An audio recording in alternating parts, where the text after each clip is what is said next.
नमस्कार दोस्तों। Economy express YouTube channel में आप लोग का स्वागत है। और जैसा कि आप लोग देख पा रहे हैं कि हम लोग जो बीपीएससी का प्रीवियस क्वेश्चन है उसी क्वेश्चन पे हम लोग लगातार चर्चा कर रहे हैं। तो उसी सीरीज में आज हम लोग जो चर्चा करेंगे यह है 68 और 67। 68 और 67 जो प्रीवियस क्वेश्चन है उसी पे आज हम लोग चर्चा करेंगे। ठीक है, तो हम लोग आगे बढ़ते हैं, क्वेश्चन की तरफ हम लोग आगे बढ़ते हैं। तो पहला क्वेश्चन हम लोग जैसा कि देख रहे हैं कि पहला क्वेश्चन है कि भंडारी समिति किससे संबंधित है। भंडारी समिति का संबंध किससे है। ठीक है, अप्रत्यक्ष कराधान, कृषि ऋण, क्षेत्रीय ग्रामीण बैंक की पुनर्संरचना। ये जो भंडारी समिति का जो गठन किया गया है ये क्षेत्रीय ग्रामीण बैंक के पुनर्संरचना के उद्देश्य से किया गया है। अब सबसे पहले क्षेत्रीय ग्रामीण बैंक के बारे में कुछ बेसिक आइडिया हम लोग को होना चाहिए। तो क्षेत्रीय ग्रामीण बैंक की स्थापना 2 अक्टूबर 1975 को नरसिंहम समिति के सिफारिश पर किया गया था। और जो क्षेत्रीय ग्रामीण बैंक की जो स्थापना की गई थी आज भी है वही स्थिति है कि 50% जो पूंजी है वह केंद्र गवर्नमेंट ऑफ इंडिया का है तथा 35% जो पूंजी लगा हुआ है स्पॉन्सर्ड बैंक का है तथा 15% जो पूंजी है जिस राज्य में क्षेत्रीय ग्रामीण बैंक होगा उस राज्यों की हिस्सेदारी होगी। तो ये क्षेत्रीय ग्रामीण बैंक की स्थापना 1975 में की गई। पुनः 1994 में भंडारी समिति की गठन की गई और इसका गठन का मुख्य उद्देश्य था क्षेत्रीय ग्रामीण बैंकों की पुनर्संरचना, रीस्ट्रक्चर करने के लिए क्षेत्रीय ग्रामीण बैंकों की स्थापना की गई थी। फिर हम लोग दूसरा देखते हैं इसके साथ अभी जो कुछ लेटेस्ट जो घटनाएं हैं कि भारत सरकार ने जो नरसिंहम समिति के सुझाव पर क्षेत्रीय ग्रामीण बैंकों की जो स्थापना किया था इन्हीं के सुझाव पर वर्तमान में one state one RRB policy के तहत प्रत्येक राज्यों में एक ही क्षेत्रीय ग्रामीण बैंक की स्थापना के संदर्भ में वह कदम आगे बढ़ा रहा है। तो अभी हम लोग जैसा कि जानते हैं कि जब बिहार की बात करते हैं तो बिहार में भी जो पहले उत्तर बिहार क्षेत्रीय ग्रामीण बैंक, दक्षिण बिहार क्षेत्रीय ग्रामीण बैंक था उस दोनों को आपस में विलय करके एक ही क्षेत्रीय ग्रामीण बैंक बनाया गया है, बिहार क्षेत्रीय ग्रामीण बैंक। और जैसा कि हम लोग पहले भी चर्चा किए थे कि उत्तर बिहार क्षेत्रीय ग्रामीण जो बैंक था उसका sponsored bank central bank of India हुआ करता था, जबकि दक्षिण क्षेत्रीय ग्रामीण बैंक का sponsored bank Punjab national bank हुआ करता था। अब जो बिहार क्षेत्रीय ग्रामीण बैंक की स्थापना हुई है इसका sponsored bank Punjab national bank है। तो बिहार में जो जिनका एग्जाम 13 सितंबर को होना है उनके लिए यह एक इम्पोर्टेंट होगा। अगर हम लोग से पूछा जाए कि भारत सरकार के द्वारा जो क्षेत्रीय ग्रामीण बैंकों का आपस में विलय किया जा रहा है यह विलय किस समिति के सिफारिश पर किया जा रहा है तो नरसिंहम समिति के सिफारिश पर। दूसरा ये भी हम लोग से पूछा जा सकता है कि जो नरसिंहम समिति के सिफारिश है कि वन स्टेट वन आरआरबी यानी कि जो पॉलिसी है उस पॉलिसी का क्या नाम है तो वन स्टेट वन आरआरबी। तो हम लोग को इससे संबंधित इतना फैक्चुअल इंफॉर्मेशन हम लोग के पास होना चाहिए क्योंकि अभी लेटेस्ट ये सब घटनाएं घटी है। और बिहार में क्षेत्रीय ग्रामीण बैंक का जो नाम प्रवर्तक बैंक है वो कौन सा है पंजाब नेशनल बैंक है। चलिए दूसरे क्वेश्चन की तरफ फिर हम लोग आगे बढ़ते हैं। राष्ट्रीय पेंशन योजना से संबंधित सही कथन चुनिए। जैसा कि आप लोग सुनते हैं कि अटल बिहारी की जब सरकार थी तो जो ओल्ड पेंशन योजना जिसको आज हम लोग कहते हैं उस ओल्ड पेंशन योजना के स्थान पर न्यू पेंशन स्कीम एनपीएस लाया गया था। तो उसी के संदर्भ में पूछा जा रहा है कि एनपीएस भारत सरकार द्वारा शुरू की गई सेवानिवृत्ति लाभ योजना है जो भारत के सभी नागरिकों को। अब यहाँ जो सेवानिवृत्ति योजना है, तो क्या जो आम व्यक्ति जो कहीं जॉब नहीं कर रहे उनको थोड़े ये योजना का लाभ मिलेगा? तो ये पहला स्टेटमेंट क्या हो जाएगा? गलत हो जाएगा। दूसरा, एनपीएस को इरेडा द्वारा विनियमित किया जाता है। अब इरेडा की जब बात करते हैं तो इसको insurance regulatory authority of India कहते हैं। Insurance IRDA, insurance regulatory development of India कहते हैं। अब ये इंश्योरेंस को रेगुलेट करता है, जैसे LIC हो गया, GIC होगा, तो LIC GIC को रेगुलेट कौन करता है? IRDA करता है। यहाँ पे क्या है? पेंशन है। तो पेंशन को रेगुलेट करने के लिए एक संस्था बनाई गई है, जिस संस्था का नाम है फंड नियामक और विकास प्राधिकरण। तो इससे संबंधित कौन सा कथन सही होगा? तो कथन डी सही होगा। अगला है कि एनपीएस को सेबी नियंत्रित करता है। अब जैसा कि हम लोग जानते हैं कि सेबी किसको नियंत्रित करता है? रेगुलेट करता है। तो ये शेयर बाजार को रेगुलेट करता है। तो यहाँ पे आंसर क्या हो जाएगा? आंसर डी हो जाएगा। अगला क्वेश्चन फिर देखते हैं, निम्न में से कौन सा भारत के बजट 22-23 की प्राथमिकताओं में सम्मिलित नहीं है? हम लोग से पूछा जा रहा है सम्मिलित नहीं है। तो जब हम 22-23 की प्राथमिकता की बात करते हैं तो उस 22-23 की प्राथमिकता में 4 चीजों को, यानी कि 4 बेसिक सिद्धांत रखे गए थे, 4 मूलभूत तत्वों पे फोकस करने की बात कही गई थी, जिसमें थी पीएम गति शक्ति योजना थी, इंक्लूसिव डेवलपमेंट थी, फाइनेंसिंग ऑफ इन्वेस्टमेंट थी, जिसको फाइनेंसिंग ऑफ इन्वेस्टमेंट कहने का मतलब निवेश थी, और तीसरा था productivity, investment, sunrise opportunity and energy. तो यहाँ पे जो कहा जा रहा है समावेशी विकास, ये बात सही है। उत्पादकता, संवर्धन और निवेश, उदयमान अवसर, ऊर्जा संक्रमित और जलवायु परक, ये भी सही है। विनिवेश, जिसको अंग्रेजी में कहते हैं डिसइन्वेस्टमेंट, इसके बारे में कोई चर्चा नहीं की गई थी, 4 प्राथमिकताएं में इसको नहीं रखी गई थी। और पीएम गति शक्ति, ये 4 प्राथमिकताएं में शामिल थी। यहाँ जो विनिवेश शब्द है, कंफ्यूजन करने के लिए, यहाँ पे 4 प्राथमिकताएं में एक प्राथमिकता निवेश है, लेकिन बीपीएससी ने क्या किया, निवेश ऑप्शन न दे करके विनिवेश ऑप्शन दे दिया। क्योंकि हम लोग देखते हैं कि बहुत सारे ऐसे अभी भी लोग हैं जो निवेश और विनिवेश को एक ही पैमाने पे वो देखते हैं, जबकि दोनों में डिफरेंस है, दोनों में डिफरेंस है। विनिवेश उस प्रक्रिया को कहते हैं जब सरकार सार्वजनिक क्षेत्र की कंपनी में अपनी इक्विटी को बेचती है, यानी कि हिस्सेदारी को बेचती है, उसी को विनिवेश कहते हैं। चलिए, तो इसका आंसर क्या हो जाएगा? आंसर इसका सी हो जाएगा, यानी कि कौन सम्मिलित नहीं है? तो सी सम्मिलित नहीं है। चलिए अगला फिर क्वेश्चन देखते हैं, वित्तीय वर्ष 21-22 में भारत में टैक्स जीडीपी रेशियो और टैक्स जीडीपी अनुपात क्या है? अब टैक्स जीडीपी अनुपात, यानी कहने का मतलब ये है कि मान लिए हम यहाँ पे 2025 की बात करते हैं, तो 2025 में भारत का मान लेते हैं जीडीपी 100 करोड़ का है, 100 करोड़ का है। तो जो 100 करोड़ का जीडीपी है, इस 100 करोड़ की जीडीपी में कितना फंड भारत सरकार को टैक्स से प्राप्ति हो रहा है, इसी को टैक्स जीडीपी रेशियो कहते हैं।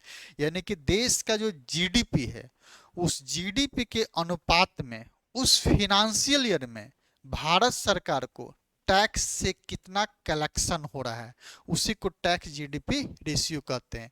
तो जब 21-22 के अनुसार चलते हैं, तो 21-22 के अनुसार 11.7% भारत का टैक्स जीडीपी रेशियो था, 11.7% था। जब हम इकोनॉमी सर्वे का भारत का और बिहार का जब चर्चा करेंगे, तो अभी करंट में 24-25 में टैक्स जीडीपी रेशियो कितना है, 25-26 में टैक्स जीडीपी रेशियो कितना अनुमान लगाया गया है, इसके बारे में आप लोग से चर्चा करेंगे। तो यहाँ पे इसका आंसर क्या हो जाएगा? इसका आंसर ए हो जाएगा। चलिए, वस्तु वर्गीकरण और समूहों के अनुसार विश्वव्यापी निर्यातों में भारत का हिस्सा वर्ष 2018 में कितना था? अब पूछा ये जा रहा है कि पूरे विश्व में हमारे देश से जो कमोडिटी का निर्यात होता है, यानी कि वस्तु का जो निर्यात होता है, उस निर्यात में भारत का विश्व में कितना हिस्सा था। यानी कि पूरे विश्व में जो कमोडिटी का व्यापार हो रहा है, विश्व में जो व्यापार है, उस कम्युनिटी में भारत का कितना हिस्सेदारी था। तो भारत का 1.7% हिस्सेदारी था। लेकिन ये कब की बातें कही जा रही है? 2018 की बात कही जा रही है।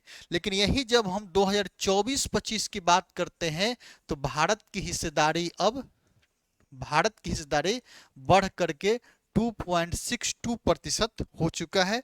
ये हम लोग के लिए इंपॉर्टेंट इंफॉर्मेशन हो गया। बस हम ये करें कि पूरे विश्व में जो कमोडिटी का व्यापार होता है, उस व्यापार में भारत की हिस्सेदारी कितनी थी। तो 2018 का क्वेश्चन है, तो उसके अनुसार कितना था? 1.7% था। लेकिन अभी 24 का जब हम डाटा देखते हैं तो हमारी हिस्सेदारी क्या हुआ है? बढ़ा है। और बढ़ा है, इसका प्रमाण भी आप लोग देख पा रहे हैं। अब हम लोग देख पा रहे हैं कि हम लोग को जब हम लोग बात करते थे बैलेंस ऑफ ट्रेड डेफिसिट्स का, तो हम लोग का बैलेंस ऑफ ट्रेड डेफिसिट्स पहले बहुत ज़्यादा हुआ करता था। इसके पीछे कारण था कि हम वस्तु का आयात ज़्यादा करते थे और निर्यात क्या करते थे? कम करते थे। लेकिन इस बीच में फिर क्या हुआ है, और सामान्यतः ये देखा गया कि जब से जीएसटी लागू हुआ है तब से हम लोग का निर्यात भी बढ़ा है और आयात में कमी हुई है, जिसका नतीजा है कि आज हम लोग का फॉरेक्स रिजर्व की जब बात करते हैं तो करीब करीब $700 बिलियन के आसपास हम लोग के पास फॉरेक्स रिजर्व हो चुका है। जबकि जीएसटी की पहले की बात करते हैं, 14-15 के आसपास बात करते हैं, तो हमारा फॉरेक्स रिजर्व की जब बात करते हैं तो करीब $350 बिलियन के आसपास हुआ करता था। यानी कि जीएसटी के लागू होने से हमारे देश से निर्यात में भी बढ़ोतरी हुई है और अंतर्राष्ट्रीय मोर्चे पे भारत की स्थिति पिछले वर्ष के अनुपात में, पिछले दशक के अनुपात में काफी बढ़ोतरी हुई है, काफी मजबूती स्थिति में हम लोग आ चुके हैं। ठीक है, तो यहाँ पे इसका आंसर क्या होगा? 1.7 होगा। लेकिन आप लोग इसको भी याद कर लेंगे क्योंकि अब ये पूछने की संभावना अब नहीं है। चलिए अगला क्वेश्चन फिर देखेंगे। चतुर्थ अग्रिम अनुमान के अनुसार वर्ष 2021 में भारत में गेहूं का उत्पादन कितना हुआ है?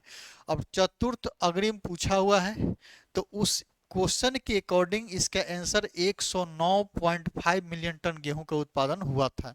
तो ये अब हमारे लिए इम्पोर्टेंट नहीं है। अब इम्पोर्टेंट है कि 2024-25 का देखेंगे कि हमारे देश में गेहूं का उत्पादन कितना हुआ है। तो 117.5 मिलियन टन हुआ है, मिलियन टन हुआ। तो ये हमारे लिए अब क्या हो जाएगा? इंपॉर्टेंट हो जाएगा। ठीक है, चलिए अगला फिर देखेंगे। अगला क्वेश्चन है, जीवंत ग्राम कार्यक्रम के संबंध में सही कथन का चयन करिए। जीवंत ग्राम कार्यक्रम के संबंध में सही कथन पे चयन करिए। यह भारत के महाराष्ट्र राज्य के लिए है। इसकी शुरुआत 2017 में हुई थी। यह उत्तरी सीमा के सीमावर्ती गांवों के विकास के लिए शुरू की गई थी। यानी कि जीवंत ग्राम कार्यक्रम जो है, यह भारत के उत्तरी सीमा में जो अवस्थित राज्य है, भारत में जो उत्तरी सीमा में अवस्थित राज्य है, उस राज्यों के विकास के लिए यह योजना शुरू की गई थी। तो इसका आंसर क्या हो जाएगा? सी इसका आंसर हो जाएगा।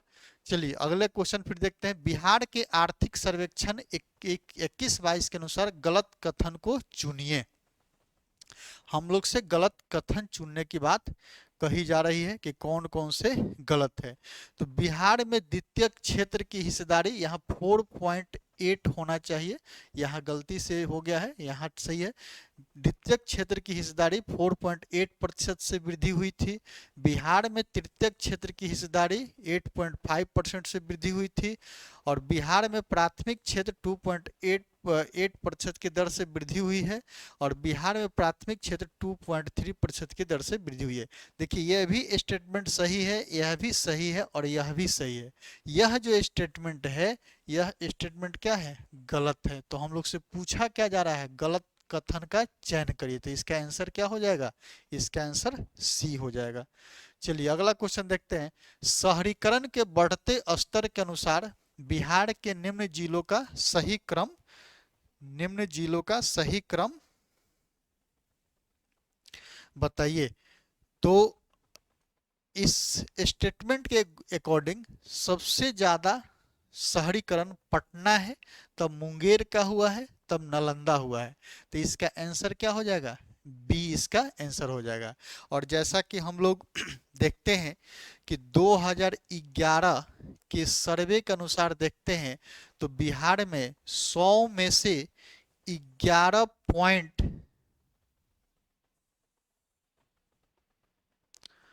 100 में से 11.3% लोग शहर में निवास करते थे। लेकिन वही जब हम फिर 22 का डाटा देखते हैं, यानी कि विगत 11 साल में देखते हैं, तो 100 में से करीब करीब 15.3% लोग अब क्या रह रहे हैं? शहर में रह रहे हैं। तो अगर अब हम लोग से पूछा जाए कि बिहार में जो अर्बनाइजेशन है, जो शहर में लोग रहने वाले लोग हैं, उनकी आबादी कितनी है? 15.3%। यानी कि बिहार में 100 में से 15 लोग शहर में रहते हैं और 85% आज भी लोग कहाँ रहते हैं? ग्रामीण क्षेत्रों में निवास कर रहे हैं। तो यह हमारे लिए अब इम्पोर्टेंट हो जाएगा। चलिए अगला फिर क्वेश्चन देखते हैं। वित्तीय वर्ष 22-23 के लिए राजकोषीय घाटा बिहार के जीएसडीपी का होने का अनुमान है। अब ये राजकोषीय घाटा, जिसको हम लोग फिजिकल डेफिसिट्स कहते हैं, तो यहाँ पे इसका आंसर क्या हो जाएगा? 3.47 होगा जाएगा, 3.47% हो जाएगा। तो ये फैक्चुअल है। ये हम लोग को अब हम लोग को याद करना होगा 2024-25 का। तो बिहार का कितना है? 3% है। जब 25-26 की बात करेंगे तो कितना अनुमान रखा गया है? 2.9% का अनुमान रखा गया है।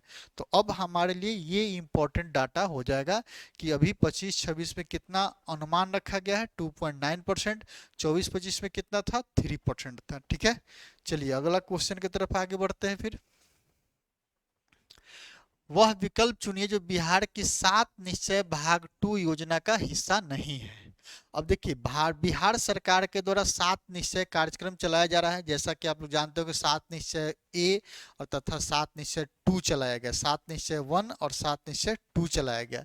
तो यहाँ पे 7 निश्चय 2 से हम लोग से क्वेश्चन पूछा जा रहा है कि 7 निश्चय 2 का कौन सा हिस्सा नहीं है। तो सशक्त महिला, सक्षम महिला, ये 7 निश्चय 2 का हिस्सा है। हर खेत में सिंचाई की पानी, यह भी 7 निश्चय 2 का हिस्सा है। सभी के लिए वायु मार्ग। अब सोचिए, थोड़ा सा इस पे विचार करिए। जब उड्डयन की बात करते हैं तो उड्डयन कोई स्टेट गवर्नमेंट से संबंधित तो ये मुद्दा नहीं होता है, ये तो सेंट्रल यानी कि ये संघ सूची का विषय होता है। तो बिहार सरकार कैसे अपने एजेंडा में इस बात को शामिल कर सकता है कि हम बिहार के सभी लोगों के लिए वायु मार्ग की सेवाएं दे सकते हैं? जैसे आप लोग सुनते होंगे, भारत सरकार ने योजना लेकर के आया था, उड़े देश का आम नागरिक, और मोदी जी इसको बहुत अच्छे तरीके से जनता के बीच इस योजना को पहुंचाने के लिए उन्होंने कहा था कि जो हवाई चप्पल पहनता है वो भी अब प्लेन से चलेगा। तो ये एक प्रकार का जुमला था, लेकिन इसके लिए भारत सरकार ने एक योजना लेकर के आई थी, उड़े देश का आम नागरिक। तो यहाँ पे जो सभी के लिए वायु मार्ग की जो बात की गई है, ऐसे ही इसको देखने से लग रहा है कि ये बिहार सरकार के लिए 7 निश्चय का हिस्सा हो ही नहीं सकता है। ठीक है, अगला है युवा शक्ति बिहार की प्रगति। ये संभव है, क्योंकि बिहार सरकार का ये क्षेत्राधिकार के अधीन आ सकता है कि युवाओं को ज्यादा से ज्यादा प्रमोट करे, जो कि बिहार की प्रगति का हिस्सा बने। तो कौन सा हिस्सा नहीं है? तो क्या आंसर हो जाएगा? आंसर सी इसका आंसर हो जाएगा, वो हिस्सा नहीं है। चलिए अगला फिर देखते हैं। प्रति व्यक्ति आय के अवरोही क्रम में बिहार राज्य के जिलों का सही क्रम चुनिए। तो यहाँ पे उस समय के क्वेश्चन के अकॉर्डिंग यही आंसर सही होगा। सबसे ज्यादा आय वाला उस समय राज्य था, सॉरी डिस्ट्रिक्ट था शिवहर, तब अररिया था, तब पश्चिमी चंपारण की बात करते हैं, तब किशनगंज की बात करते हैं, तब नवादा की बात करते हैं। तो इसका आंसर क्या हो जाएगा? ए इसका आंसर हो जाएगा। चलिए, एनएसओ के 68वें दौर के आधार पर गरीबी अनुमान के बारे में कौन सा कथन सही नहीं है? अब देखिए, गरीबी की बात करते हैं हम लोग। जब गरीबी की बात करते हैं तो गरीबी का विभिन्न व्यक्तियों के द्वारा अलग अलग संदर्भों में गरीबी का परिभाषा दिया गया है। जब अमर्त्य सेन की बात करते हैं तो अमर्त्य सेन का कहना है कि क्षमताओं का अभाव ही गरीबी है। यानी कि आपके अंदर में अगर इफिशिएंसी नहीं है, कि कोई काम करने की क्षमता नहीं है तो आप क्या हैं, गरीब हैं।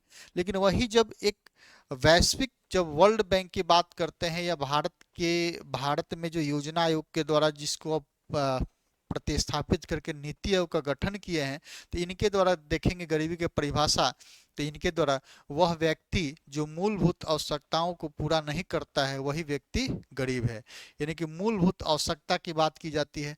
लेकिन जब गरीबी मापने की जब बात करते हैं तो गरीबी मापने के लिए योजना आयोग के द्वारा वर्ष 2008 में सुरेश तेंदुलकर की अध्यक्षता में एक टास्क फोर्स बनाया गया, एक टास्क फोर्स बनाया गया था। और सुरेश तेंदुलकर ने यह सुझाव दिया था, यह सिफारिश दिया था कि अगर ग्रामीण क्षेत्रों में कोई व्यक्ति प्रतिदिन 27 रुपया 20 पैसा अपने निजी उपभोग पे खर्च करता है तो वह बिलो पॉवर्टी लाइन बीपीएल से क्या है, ऊपर है, यानी कि उसको गरीब, बीपीएल से ऊपर है, यानी कि उसको गरीब नहीं कहा जाएगा।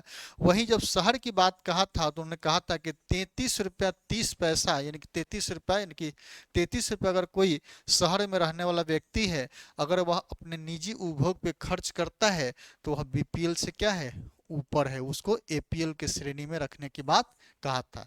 और इसी को लेकर के आप देखते हैं कि जब ये सुरेश तेंदुलकर कमेटी का रिपोर्ट जब सार्वजनिक हुआ था उस समय कांग्रेस की सरकार थी और कांग्रेस को इसको काफी बड़े स्तर पे विरोध का सामना करना पड़ा था। तब मनमोहन सिंह ने पुनः सी रंगराजन की अध्यक्षता में एक कमेटी बनाई थी और वह कमेटी ने फॉर्म बताया था कि अगर कोई गांव में है, अगर वह गांव में 32 रुपया खर्च करता है अपने खाने पीने पे तो वह बीपीएल से ऊपर है, अगर कोई शहर में है तो 48 रुपया खर्च करता है तो वह बीपीएल से ऊपर है। लेकिन हम लोग को यहाँ से पूछा जा रहा है कि शहरी क्षेत्रों के गरीबी रेखा को 33 रुपया 33 पैसा प्रति व्यक्ति दिन परिभाषित किया गया। तो हमने अभी आपसे कहा कि 68वें दौर में जो सुरेश तेंदुलकर की अध्यक्षता में जो कमेटी बनाई गई थी उस कमेटी का ये रिपोर्ट था। दूसरा है, भारत की 21.9% जनसंख्या क्या है, गरीबी रेखा से नीचे है। जब इन्होंने अपना अनुमान दिया था तो इन्होंने कहा था कि भारत में इस अनुमान के आधार पर भारत की 21.9% जो जनसंख्या है वह गरीबी रेखा से नीचे है, यानी कि गरीब है।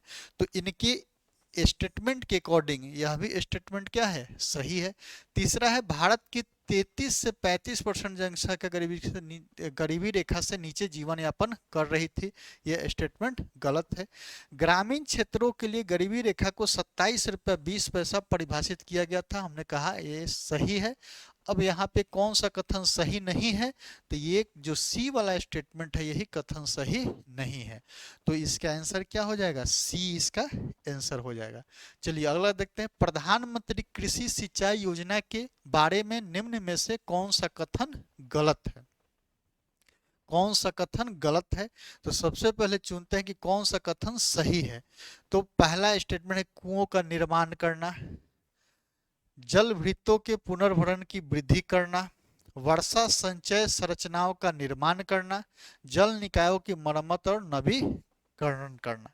यानी कि जो प्रधानमंत्री कृषि सिंचाई योजना जो लाया गया था, इस प्रधानमंत्री कृषि सिंचाई योजना में कुआं निर्माण की बात नहीं की गई है, लेकिन जो जल वृत्तों के पुनर्भरण में वृद्धि की बात की गई है, वर्षा के पानी को संचय करने की बात की गई है, जल निकायों की मरम्मत यानी कि जल जहां से निकासी हो रही है उसकी मरम्मती की बात की गई है और उसको नवीकरण करने की बात की गई है। यानी कि जो ट्रेडिशनल जल निकासी का जो तरीका है उस तरीका को नवीकरण करने की बात की गई। जैसे हम लोग ट्रेडिशनल जो भूमिगत जल का जो निकासी करते हैं उसमें देखते हैं कि पहले जो व्यवस्था थी कि डीजल चालित जो मशीन से हम लोग पानी को निकासी करते थे उसके स्थान पे अब हम लोग बिजली का प्रयोग कर रहे हैं। उससे भी आगे बढ़ रहे हैं तो हम लोग सोलर एनर्जी के माध्यम से पंपी सेट को संचालित कर रहे हैं। तो यहाँ पे स्टेटमेंट जो कुओं का निर्माण करना ये क्या है, ये गलत स्टेटमेंट है। चलिए, राज्यसभा में प्रतिनिधित्व में शामिल है, ये गलती से कुछ पॉलिटी का क्वेश्चन भी यहाँ पे कुछ टाइप हो गए हैं। अब इसको देख लेते हैं, राज्यसभा में प्रतिनिधित्व में शामिल होते हैं तो भारत के राष्ट्रपति के द्वारा मनोनीत सदस्य। जैसा कि आप लोग राज्यसभा की जब बात करते हैं तो जानते होंगे कि राज्यसभा में एक तो निर्वाचित होते हैं और दूसरा कौन होते हैं, मनोनीत होते हैं। निर्वाचित होते हैं और मनोनीत होते हैं। और मनोनीत के बारे में जहाँ आप लोग जो जानकारी रखते होंगे कि 12 सदस्यों का भी मनोनयन होता है और 238 सदस्यों का क्या होता है, निर्वाचन होता है। जो कि अभी प्रभावी की जब बात करते हैं, यानी कि टोटल राज्यसभा कितना है, 250 है। जब प्रभावी की बात करते हैं तो देखते हैं कि अभी निर्वाचन 233 का होता है, 12 मनोनयन होता है, तभी प्रभावी कितना होता है, 245 होता है। तो प्रतिनिधित्व में शामिल होते हैं। तो भारत के राष्ट्रपति द्वारा मनोनीत सदस्य, ये भी स्टेटमेंट क्या है, सही है। नागरिकों द्वारा सीधे चुने गए, ये नागरिक द्वारा राज्यसभा का चुनाव नहीं होता है। अप्रत्यक्ष रूप से नागरिकों द्वारा उनके प्रतिनिधियों के माध्यम से चुने गए सदस्य, तो यह भी स्टेटमेंट क्या है, सही है। तो इसका आंसर क्या हो जाएगा, इसका आंसर डी हो जाएगा। इसका आंसर क्या हो जाएगा, डी हो जाएगा, सही है। चलिए, निम्नलिखित में से किसका संबंध भारत के सर्वोच्च न्यायालय से है। अभी भी क्वेश्चन गलत से टाइप हो गया है। तो सर्वोच्च न्यायालय का जब संबंध की बात करते हैं तो कॉलेजियम प्रणाली की जब बात करते हैं, इसका भी संबंध सर्वोच्च न्यायालय से है। अपीलीय क्षेत्राधिकार की बात करते हैं, इसका भी संबंध है। और मूल अधिकार की बात करते हैं, इसका भी संबंध है। तो इसका आंसर क्या हो जाएगा, इसका आंसर डी हो जाएगा। 73वें संविधान संशोधन अधिनियम के द्वारा पंचायती राज संस्थाओं में चुनाव लड़ने के लिए न्यूनतम कितनी आयु होना आवश्यक है। तो जैसा कि आप लोग जानते हैं कि लोकल बॉडी में आप 21 वर्ष उम्र अगर अचीव कर लिए हैं तो आप मुखिया का चुनाव, बीडीसी का चुनाव, वार्ड का चुनाव आप लड़ सकते हैं। उसी प्रकार जब विधायिका की बात करते हैं, तो विधायिका में जो प्रत्यक्ष रूप से जिनका चयन होता है उनके लिए आयु कितना है, 25 वर्ष है। और जिनका अप्रत्यक्ष रूप से चुनाव होता है उनके लिए कितना है, 30 वर्ष है। जैसा कि आप लोग देखते हैं कि अगर एमएलए का चुनाव लड़ना है, एमपी का चुनाव लड़ना है, लोकसभा का चुनाव लड़ना है तो 25 वर्ष होना चाहिए। उसी प्रकार जब एमएलसी की बात करते हैं और राज्यसभा की बात करते हैं तो कितना होना चाहिए, 30 वर्ष होना चाहिए। ठीक है, तो इसका आंसर क्या हो जाएगा, 21 वर्ष हो जाएगा। चलिए अगला फिर देखते हैं। 2022 के लिए सबसे कम महिला कार्यबल भागीदारी दर कितने प्रतिशत पर बिहार में दर्ज की गई है। तो ये इसका आंसर बी होगा। 20 से 22 के लिए सबसे कम महिला कार्यबल भागीदारी कितने प्रतिशत बिहार में दर्ज की गई है। तो 4% महिला कार्यबल है ग्रामीण क्षेत्रों में और 6.5% है शहरी क्षेत्र में। वही टोटल इसको जब जोड़ेंगे तो औसत कितना निकल के आएगा, करीब 5 कुछ परसेंट के आसपास। वही जब भारत में हम महिलाओं के पार्टिसिपेशन की बात करते हैं तो करीब 35% महिलाएं वर्कफोर्स में भी लगी हुई है। लेकिन भारत की जब बात करते हैं तो बिहार की बात करते हैं तो बिहार में 2022 के अकॉर्डिंग 4% और 6.5% है। अगला देखेंगे, अधिकतम कर उद्योग किस जिले में अवस्थित है। यानी कहा यह जा रहा है कि बिहार में वैसा कौन सा जिला है जिस जिले में सबसे ज्यादा कर की वसूली होती है उद्योग से। तो सबसे ज्यादा जहां पे उद्योग होगा संभवतः वहीं पे ज्यादा क्या होगा, टैक्स का कलेक्शन होगा। तो सबसे ज्यादा टैक्स कलेक्शन वाला उद्योगों से जिला कौन है, किशनगंज है। तो इसका आंसर क्या हो जाएगा, किशनगंज इसका आंसर हो जाएगा। केंद्रीय स्वास्थ्य एवं परिवार कल्याण मंत्रालय द्वारा 24 नवंबर 2021 को प्रकाशित राष्ट्रीय परिवार सर्वेक्षण 5 के अनुसार बिहार के लिए लिंग अनुपात में काफी अच्छा सुधार हुआ है। यह 15-16 में बढ़कर 20-22 में हो गया। तो इसका आंसर क्या होगा, 15-16 में लिंग अनुपात जो था 1062 था, जो कि बढ़ करके कितना हो गया, 1090 हो गया है। तो इसका आंसर क्या हो जाएगा, ये आंसर इसका बी हो जाएगा। चलिए फिर पूछा जा रहा है, बिहार आर्थिक सर्वेक्षण 21-22 के अनुसार 2021 में बिहार के सकल घरेलू उत्पाद की वृद्धि दर कितनी रही है। अब जैसा कि आप लोग जानते हैं कि 20-21 जो फिनेंशियल ईयर रहा है यह कोविड 19 से प्रभावित फिनेंशियल ईयर रहा है। और कोविड 19 के दौरान जब हम भारत के आर्थिक विकास दर की बात करते हैं तो भारत का आर्थिक विकास दर 5.8 माइनस में था। वहीं जब इस सत्र में जब बिहार की बात की जा रही है तो बिहार का ग्रोथ रेट 2.5% के आसपास रहा है। अब सोचिए पूरा देश जो था कोविड 19 से प्रभावित था और भारत का जब इकोनॉमिक ग्रोथ की बात कर रहे हैं तो भारत माइनस में, भारत की इकोनॉमिक ग्रोथ माइनस में था, लेकिन बिहार का क्या है 2.5% के दर से आगे जीडीपी ग्रोथ हुआ था। अब इसके पीछे कारण क्या है कि जब हम देखते हैं तो अर्थव्यवस्था के 3 क्षेत्र की बात करते हैं, प्राइमरी है, सेकेंडरी है और टर्सरी है। और हम लोग जानते हैं कि जैसे आज भी बिहार की जो अर्थव्यवस्था है वो कृषि प्रधान अर्थव्यवस्था है। और बिहार की जब अर्थव्यवस्था की बात करते हैं तो बिहार में आज भी प्राइमरी सेक्टर का योगदान करीब करीब 20% से ज़्यादा यानी कि 21-22% है। तो जब कोविड 19 का प्रभाव आया तो उस समय बिहार में जो प्राइमरी सेक्टर था यह अन्य सेक्टर के अपेक्षा क्या हुआ, कम प्रभावित हुआ था। इसलिए बिहार में इस कोविड 19 के दौरान भी बिहार का जीडीपी प्लस में रहा था, ग्रोथ में रहा था, जबकि पूरे भारत का जब देखते हैं तो माइनस में रहा था। ठीक है, तो इसका आंसर क्या हो जाएगा, इसका आंसर ए हो जाएगा। चलिए, निम्नलिखित में से कौन सा एक बिहार की अर्थव्यवस्था के मामले में सही है। अब बिहार की अर्थव्यवस्था के संदर्भ में हम लोग से क्वेश्चन पूछा जा रहा है। ठीक है, तो अर्थव्यवस्था का व्यावसायिक ढांचा ऊपर स्थिर है। भारत में सबसे कम विकास दर में से एक है 2.5। और बिहार में अधिकतर प्राथमिक वस्तुओं का उत्पादन होता है। बिहार में अधिकतर प्राथमिक वस्तु का उत्पादन होता है। तो यह स्टेटमेंट क्या है, सही है। अर्थव्यवस्था का व्यवसायिक ढांचा क्या है, स्थिर है, यह भी स्टेटमेंट क्या है, सही है। और कहा जा रहा है कि भारत में सबसे कम विकास दर में से एक है, ये अभी वर्तमान समय के लिए यह स्टेटमेंट सही नहीं है। तो इस जब दो स्टेटमेंट सही है तो इसका आंसर क्या हो जाएगा, एक से अधिक, इसलिए आंसर इसका क्या हो जाएगा, डी इसका आंसर हो जाएगा। चलिए, SEZ, जिसको SEZ 2005 के उद्देश्य क्या है, यानी कि सेज स्पेशल इकोनॉमिक जोन 2005 में जो लाया गया था इसका उद्देश्य क्या है। देखिए, ये स्पेशल इकोनॉमिक जोन का कंसेप्ट चाइना से लिया गया है।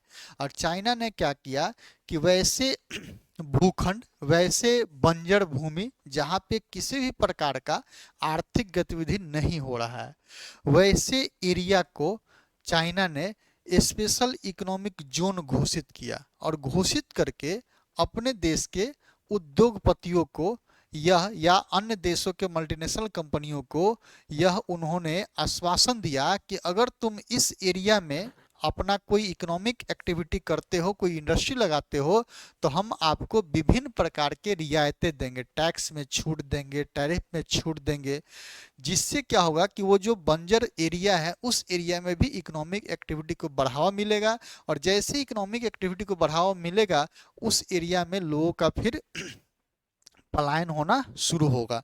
हम लोग एवरेज देखते हैं कि एवरेज लोग क्या करते हैं कि पलायन जो करते हैं बड़े बड़े शहर की तरफ चलते हैं। ठीक है, लेकिन चाइना ने क्या किया, स्पेशल इकोनॉमिक जोन के माध्यम से उन्होंने क्या किया कि वैसे एरिया जहाँ पे कोई बसना नहीं चाहता था, कोई इकोनॉमिक एक्टिविटी नहीं होती थी, स्पेशल इकोनॉमिक जोन के माध्यम से उन्होंने वहाँ पे एक और इंडस्ट्रियल कॉरिडोर विकसित कर लिया। उसी के तर्ज पे भारत ने 2005 में एक सेज अधिनियम लाया, स्पेशल इकोनॉमिक जोन अधिनियम लाया। और उस अधिनियम के माध्यम से भारत ने भी एक जो बंजर भूमि है उस भूमि को एक स्पेशल इकोनॉमिक जोन घोषित करके वहाँ पे विभिन्न प्रकार के रियायतें, टैक्स में रियायत हो, टैरिफ में रियायत हो, वहाँ के जो प्रोडक्टिव प्रोडक्ट्स हैं, उत्पादित वस्तु है, उस पे किसी भी प्रकार का कोई दबाव नहीं है कि तुमको अपने घरेलू बाजार में बेचना है या अंतर्राष्ट्रीय बाजार में बेचना है। यानी कि उनको विभिन्न प्रकार के रियायतें दे करके उस एरिया में कॉरिडोर विकसित करने का प्रयास किया गया है। तो आखिर इसका उद्देश्य क्या है? तो अतिरिक्त आर्थिक गतिविधि का उत्पादन करना, वस्तुओं और सेवाओं के निर्यात को बढ़ावा देना और रोजगार निर्माण करना है। तो ये तीनों स्टेटमेंट क्या है? तीनों स्टेटमेंट सही है, इसलिए इसका आंसर क्या होगा? बी होगा। और आप मोदी जी को जब बात करते हैं तो मोदी जी ने जब चुनावी कैंपेनिंग शुरू किया था तो उन्होंने कहा था कि हम भारत में 100 शहर बसाएंगे, 100 शहर स्मार्ट सिटी की बात किए थे। तो यहीं पे मोदी जी की विफलता देखी जाती है। कोई भी शहर जब बसाने की बात करिएगा तो कोई भी व्यक्ति किसी जगह पे जाकर के कोई बसने को तैयार नहीं होगा। अगर उनको केवल हाथ दे दीजिएगा, रोजगार दे दीजिएगा, स्वतः वह शहर का निर्माण ले लेगा। आज हम लोग जब बिहार झारखंड एक था तो आज हम लोग बोकारो स्टील प्लांट की बात करते हैं। तो बोकारो स्टील प्लांट ये मुख्य रूप से लगना था सारण में। सारण के जो कुछ दरियापुर ब्लॉक हैं वहाँ पे इसको लगना था, जहाँ पे अभी बेला में चक्का फैक्ट्री लगा है, ये लगना था वहाँ। लेकिन किसी कारणवश बोकारो में इसकी स्थापना हो गई, यानी कि झारखंड में लग गया। तो जैसे ही कहीं पे कोई इंडस्ट्रियल कॉरिडोर विकसित होगा, अपने आप शहर का विकास हो जाएगा। शहर बसाने की आवश्यकता नहीं होती है। शहर बसाने के लिए लोगों को वहाँ पे इकोनॉमिक एक्टिविटी में शामिल कराना अनिवार्य होता है। जबकि हम लोग देखें कि सरकार ने कहा कि हम 100 शहर बसाएंगे और आज तक शहर का कोई नामो निशान नहीं है। चलिए, कृषि विपणन प्रणाली में सुधार के लिए भारत सरकार द्वारा अपनाया गया नीतिगत उपाय क्या है? कृषि विपणन यानी कि हम लोग देखते हैं कि जब कृषि की बात करते हैं तो कृषि के साथ दो मुख्यतः समस्याएं होती है। एक प्री हार्वेस्टिंग और एक पोस्ट हार्वेस्टिंग, यानी कि एक उत्पादन से पहले और एक उत्पादन के बाद। तो सबसे बड़ी भारत में जो समस्या है ये पोस्ट हार्वेस्टिंग है। सबसे बड़ी भारत में समस्या है पोस्ट हार्वेस्टिंग का, क्योंकि भारत के अधिकांश जो किसान हैं वो सीमांत किसान हैं, और जो सीमांत किसान हैं उनके पास छोटी भूमि है, तो वह अपनी छोटी भूमि पर किसी भी प्रकार से प्री हार्वेस्टिंग यानी कि बुआई जो होती है, बुआई के समय कहीं से भी कोई फंड रेज करके, फंड इकट्ठा करके, साहूकार से लेकर के, बैंक से लेकर के, वह सामान्यतः क्या करते हैं कि अपना बुआई कर लेते हैं। लेकिन जब उनका फसल पक के तैयार होता है तो उनके साथ सबसे बड़ी समस्या होती है फसल का उचित मूल्य मिलना। उचित मूल्य मिलना, उचित मूल्य मिलना, यही सबसे बड़ी समस्या है। और आप लोग जैसा कि अभी प्रधानमंत्री किसान सम्मान निधि योजना की जो बात करते हैं, तो ये प्रधानमंत्री किसान सम्मान निधि योजना क्यों शुरू की गई? तो जैसा कि आप लोग को जानकारी होगा, 2018 में जब 5 राज्यों का चुनाव हुआ था, जिसमें मध्य प्रदेश था, राजस्थान था, छत्तीसगढ़ था, ये सब कुछ बड़े स्टेट्स वाले राज्य थे। तो इन राज्यों में बीजेपी गवर्नमेंट की हार हुई थी। ये अलग बात है कि मध्य प्रदेश में फिर किसी प्रकार से ऑपरेशन लोटस के द्वारा वहाँ के शिवराज सिंह चौहान को फिर मुख्यमंत्री बना दिया गया, लेकिन वहाँ पे उनकी हार हो गई थी। तो वही हार की जब समीक्षा हुई थी तो पता चला पार्टी को कि वहाँ राजस्थान, मध्य प्रदेश इत्यादि राज्यों में हार का सबसे बड़ा कारण था कि वहाँ के किसान लोग हम लोग से संतुष्ट नहीं थे, और वहाँ के किसानों का असंतुष्टि का कारण जो था वो पोस्ट हार्वेस्टिंग था। यानी कि किसान अपना किसी भी प्रकार से उत्पादन तो कर लेता है, लेकिन जब उनको बेचने की बारी आती है तो उनका उचित मूल्य नहीं मिलता है। यही उनका सबसे बड़ा कारण था। अब इन्हीं को ध्यान में रखते हुए आप लोग सुनते होंगे कि 2018 में मोदी जी ने घोषणा की कि 6,000 रुपया प्रत्येक साल प्रधानमंत्री किसान सम्मान निधि योजना के तहत दिया जाएगा। तो ये मुख्यतः इसीलिए दिया गया था, लेकिन उससे इसका संबंध नहीं है, बस उचित मूल्य मिलना। तो उचित मूल्य मिलने के लिए भारत सरकार के द्वारा क्या किया गया है, कृषि विपणन प्रणाली में सुधार के लिए क्या किया गया है? तो न्यूनतम समर्थन मूल्य यानी कि एमएसपी की बात की गई है, मिनिमम मिनिमम सपोर्ट प्राइस की बात की गई है। तो इसका आंसर क्या हो जाएगा, इसका आंसर बी हो जाएगा। और ये भी जो भी स्टेटमेंट है ये सब रॉन्ग टाइप हो गया है, ठीक है। चलिए अगला फिर देखते हैं। किस बजट में वित्त मंत्री ने उदारीकृत विनिमय दर प्रणाली प्रबंधन का घोषणा की थी। अब उदारीकृत विनिमय दर प्रणाली होता क्या है, पहले सबसे पहले विनिमय दर होता क्या है इसको देखते हैं। विनिमय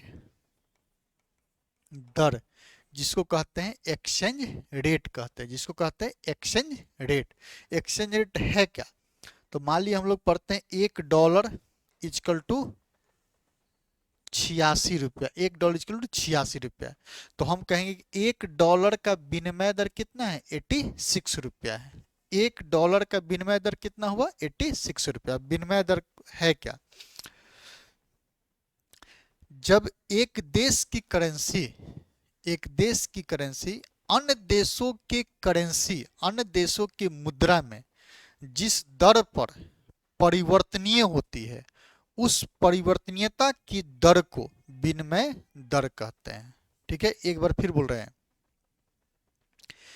कि एक देश की करेंसी अन्य देशों के करेंसी के सापेक्ष में जिस दर पर परिवर्तनीय होती है उस परिवर्तनीयता की दर को विनिमय दर कहते हैं। तो पहले जब हम लोग बात करते हैं 90 के दशक के पहले, तो 90 के दशक के पहले $1 इक्वल टू कितना रुपया होगा इसका जो निर्धारण होता था उसको कहते थे fix exchange rate, fixed exchange rate. उदारीकरण के बाद यानी कि जब हम लोग एलपीजी अपनाए, तो एलपीजी अपनाने के बाद $1 इक्वल टू कितना होगा इसके लिए लिबराइज या फ्लेक्सिबल एक्सचेंज रेट अपनाया गया, ठीक है। बस हम ये कह रहे हैं $1 इक्वल टू कितना रुपया होगा इसका निर्धारण कैसे हो रहा है, तो एक तरीका ये है कि जब देश का मौद्रिक अधिकारी, देश का केंद्रीय बैंक ये तय करे कि $1 इक्वल टू 50 रुपया या 40 रुपया, तो उसको कहेंगे फिक्स एक्सचेंज रेट। और जब $1 इक्वल टू कितना होगा इसका निर्धारण जब बाजार तंत्र के द्वारा तय किया गया हो, बाजार तंत्र के द्वारा निर्धारण हो रहा हो, तो उसी को कहते हैं फ्लेक्सिबल एक्सचेंज रेट। हम दो बातें करें कि जैसे आप लोग कोई वस्तु मार्केट में खरीदने जाते हैं तो क्या उस वस्तु का कीमत सरकार तय करती है, ये उस वस्तु का कीमत कैसे तय हो रही है, बाजार तंत्र के आधार पर। बाजार तंत्र में क्या है, डिमांड और सप्लाई के आधार पर। तो उसी प्रकार जब रुपया और डॉलर का जो विनिमय दर है जब बाजार शक्ति के द्वारा यानी कि डिमांड और सप्लाई के द्वारा जब निर्धारण हो तो उसी को उदारीकृत विनिमय दर प्रणाली कहा जाता है। तो अब सवाल ये है कि किस वित्तीय वर्ष में अपनाया गया, तो 1992-93 फाइनेंशियल ईयर में उदारीकृत विनिमय दर प्रणाली को अपनाया गया है। तो इसका आंसर क्या हो जाएगा, 92-93 हो जाएगा। चलिए, भारत के निम्नलिखित में से किस राज्य ने अप्रैल से सितंबर 2022 के दौरान उच्चतम प्रत्यक्ष विदेशी निवेश के रूप में प्राप्त किया। बस हम लोग से पूछा ये जा रहा है कि यहाँ पे इसके अकॉर्डिंग कि अप्रैल से सितंबर के बीच में सबसे ज्यादा जो एफडीआई आया है वह किस राज्य में आया है, किस राज्य में आया है। तो सबसे ज्यादा एफडीआई उस वक्त में आया था महाराष्ट्र में, इसके बाद कर्नाटक है, इसके बाद गुजरात है, इसके बाद तमिलनाडु है। तो यहाँ पे जो हमारे पास ऑप्शन है इस ऑप्शन में देखना है कि सबसे ज्यादा कहाँ आया था, तो कर्नाटक। तो इसका आंसर क्या हो जाएगा, कर्नाटक इसका आंसर हो जाएगा।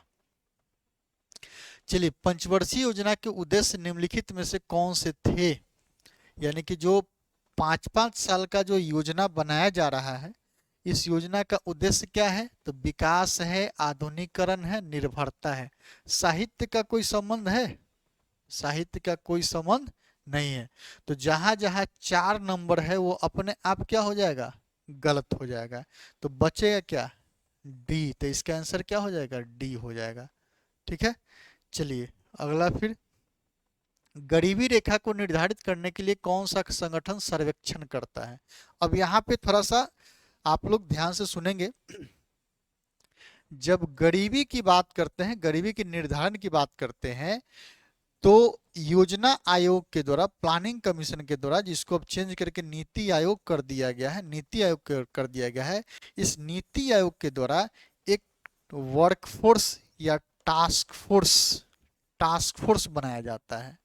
और यही टास्क फोर्स जो एनएसएसओ के द्वारा जो डाटा कलेक्शन किया जाता है, उसी डाटा के आधार पर यह गरीबी का अनुमान लगाता है। तो डाटा यानी कि गरीबी का डाटा कलेक्शन करने का काम कौन करता है, एनएसएसओ। लेकिन गरीबी का निर्धारण करने की बात करेंगे तो कौन करता है, नीति आयोग। नीति आयोग के द्वारा वर्कफोर्स, एक टास्क फोर्स बनाया जाता है, और वह टास्क फोर्स एनएसएसओ के द्वारा जो डाटा कलेक्ट किया जाता है, उसी डाटा के आधार पे वो निर्धारण करता है। इसलिए गरीबी रेखा को निर्धारित करने के लिए कौन सा संगठन सर्वेक्षण करता है, यानी कि डाटा कौन इकट्ठा करता है, एनएसएसओ। ठीक है।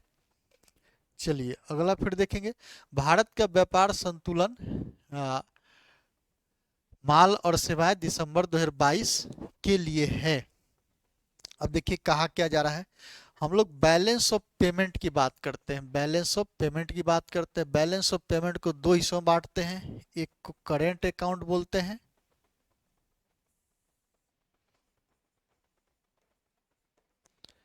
और एक को बोलते हैं कैपिटल अकाउंट। करेंट अकाउंट को फिर दो हिस्सों में बांटते हैं, विजिबल, नॉन विजिबल। ठीक है। विजिबल में क्या होता है, गुड्स होता है। नॉन विजिबल में विभिन्न प्रकार के एस होता है, आई होता है, टी होता है। ठीक है। अब पूछा रहा कि भारत का व्यापार संतुलन, बैलेंस ऑफ ट्रेड, यहाँ पे की लिखा जा रहा है माल और सेवाएं, माल और सेवाएं। यानी कि पूछा ये जा रहा है कि जो माल एवं सेवा का जो आयात निर्यात करते हैं, तो दिसंबर 2022 के लिए क्या था। तो दिसंबर 2022 में भारत का जो बैलेंस ऑफ ट्रेड था, व्यापार संतुलन था, यह माइनस में था, और 11.98 अरब अमेरिकी डॉलर क्या था, माइनस में था। तो इसका आंसर क्या हो जाएगा, ये हो जाएगा। यही अभी करंट की जब हम लोग बात करेंगे, करंट की बात करेंगे, जिसकी चर्चा हम करेंगे जब इकोनॉमिक सर्वे की बात करेंगे, तो उसमें हम करंट से संबंधित कुछ आप लोग को डाटा देंगे।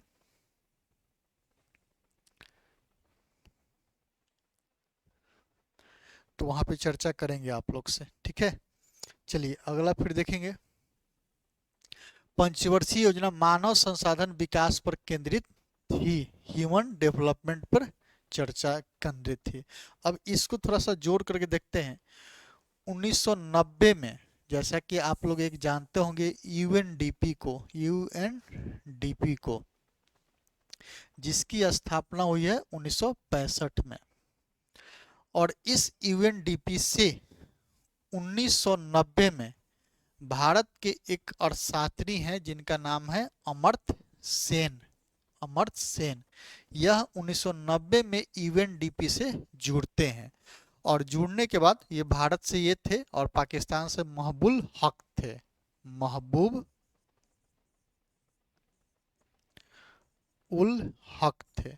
ये दोनों यूएनडीपी से 1990 में जुड़ते हैं, और जुड़ने के बाद इन दोनों के द्वारा एक ह्यूमन डेवलपमेंट इंडेक्स जारी किया जाता है, मानव विकास सूचकांक जारी किया जाता है। और जब हम 8वीं योजना की बात करते हैं, 8वीं पंचवर्षीय योजना की बात करते हैं, तो 8वीं पंचवर्षीय योजना का अवधि है 1992 से 97। तो जब हम 92 से 97 योजना बना रहे थे, और उसी वक्त जब 1990 में यूएनडीपी के द्वारा जो ह्यूमन डेवलपमेंट इंडेक्स जारी किया गया, तो इसी को ध्यान में रखते हुए हम अपना योजना का मुख्य उद्देश्य ही रखे, क्या रखे, मानव विकास, मानव विकास। हमसे पूछा जा रहा है कि कौन सी पंचवर्षीय योजना मानव संसाधन विकास पर केंद्रित थी। तो यह पहला है, दूसरा पंचम है, प्रथम है, तृतीय है। ये अब प्रथम की बात करते हैं तो कृषि पर आधारित था। तीसरा की बात करते हैं, ये भी कृषि पर आधारित था। तीन में से कोई है नहीं, आठवीं पंचवर्षीय योजना है नहीं, तो इसका आंसर क्या हो जाएगा? इसका आंसर डी हो जाएगा। चलिए अगला देखेंगे। किस समिति ने प्रतिस्पर्धा अधिनियम 2002 को अधिनियमित करने का सुझाव दिया था? तो CCI बोलते हैं, कंपटीशन कमीशन ऑफ इंडिया बोलते हैं। तो यह कंपटीशन कमीशन ऑफ इंडिया का जो स्थापना हुआ है SBS राघवन समिति के सुझाव पर हुआ है। राघवन समिति के सुझाव पर हुआ है। तो आप लोग इसके संदर्भ में अब जो याद कर लेंगे कि अभी जो CCI है, ये CCI के अध्यक्ष कौन है? तो रवनीत कौर है। इनका नाम आप लोग याद कर लेंगे, ठीक है। चलिए अगला फिर है, निम्न में से कौन सा भारत में सूक्ष्म उद्यम को आंशिक रूप से परिभाषित करता है? अब इसको थोड़ा सा डिटेल आप लोग जानेंगे। सूक्ष्म,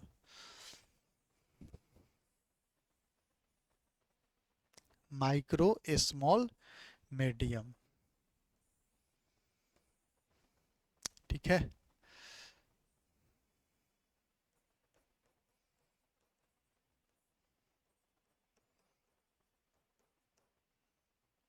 देखिए अभी हाल फिलहाल पुनः जो MSME है, उस MSME की परिभाषा में परिवर्तन किया गया है। जैसे पहले जो था कि माइक्रो इंडस्ट्री के लिए 1 करोड़ रुपया तक निवेश तथा टर्नओवर कितना था? 2.5 करोड़ था। 1 करोड़ निवेश और टर्नओवर 2.5 करोड़ था, ठीक है।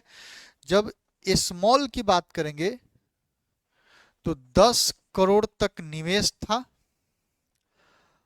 और 50 करोड़ तक टर्नओवर था। जब मीडियम की बात करेंगे तो 50 करोड़ तक निवेश था और 250 करोड़ तक टर्नओवर था। अब इसको भी चेंज करके अब इसके स्थान पे जो 1 करोड़ है, जो 1 करोड़ है, इसको अब कर दिया गया है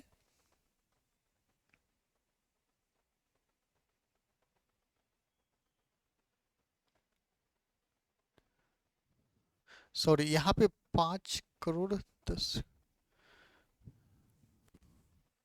यहाँ पे सॉरी 5 करोड़ होगा, यहाँ 5 करोड़ होगा। अब इसको जो कर दिया गया है 1 करोड़ के स्थान पे 2.5 करोड़ और इसको कर दिया गया है 10 करोड़। यहाँ जो 10 करोड़ है इसको चेंज करके कर दिया गया है अब जो है 25 करोड़ और इसको चेंज करके कर दिया गया है अब 100 करोड़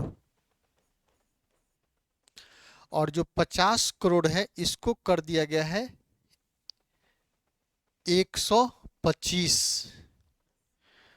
और इसको कर दिया गया है 500 करोड़। अब थोड़ा सा इसको देखेंगे फिर। वर्तमान समय में अगर आप किसी भी सूक्ष्म एवं लघु उद्योग को माइक्रो कहने का जो आधार है कि अगर उनका निवेश 2.5 करोड़ रुपया है और टर्नओवर 10 करोड़ है तो उसको क्या कहेंगे? माइक्रो कहेंगे। अब यहाँ पे आपसे पूछा जा रहा है कि आंशिक रूप से परिभाषित करता है वार्षिक टर्नओवर 15 करोड़, तो ये किसके बारे में पूछा जा रहा है? माइक्रो के बारे में, एम के बारे में। तो कहीं से भी सही नहीं है। संयंत्र और मशीनरी में 1.5 करोड़ से अधिक निवेश नहीं, ये भी स्टेटमेंट गलत है। क्योंकि यहाँ पे कितना है 1 करोड़ है, ये पहले का क्वेश्चन है। वार्षिक टर्नओवर कितना है 5 करोड़, तो ये क्या है, ये सही है।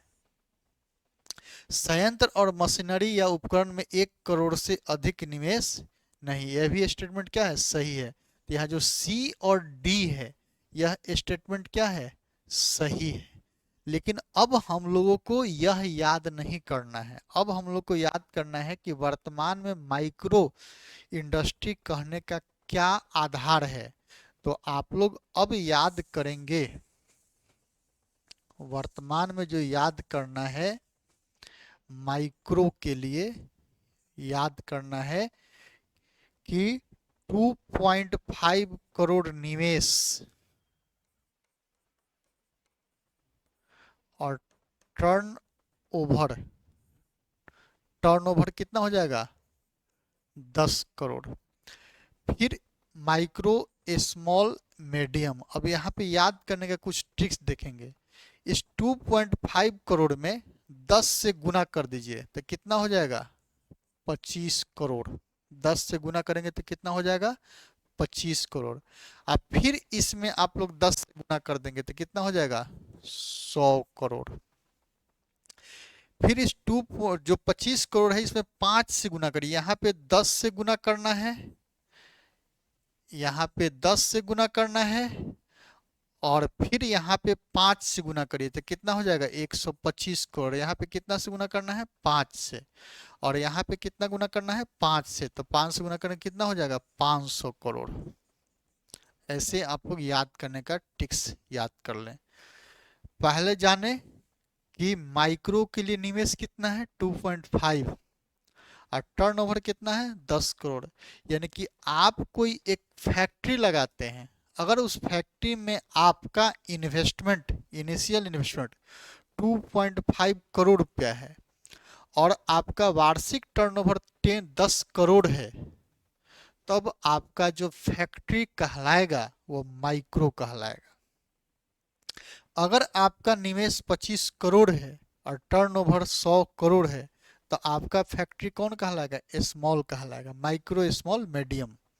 और अगर आपका निवेश 125 करोड़ तक है और टर्नओवर 500 करोड़ है तो वो कौन सा कहलाएगा, मीडियम कहलाएगा।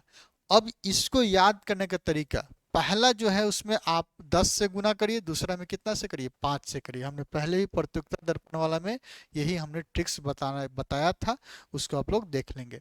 चलिए अगला फिर क्वेश्चन देखेंगे, शायद क्वेश्चन समाप्त हो गया। चलिए फिर हम लोग इसी प्रकार अगला जो क्वेश्चन सेशन हम लोग लेकर के आएंगे, जैसा कि आज चर्चा हुआ 68 और 67। अगला दिन हम लोग चर्चा करेंगे 66 और 65। नेक्स्ट वीडियो में हम लोग इस पे चर्चा करेंगे। Thank you.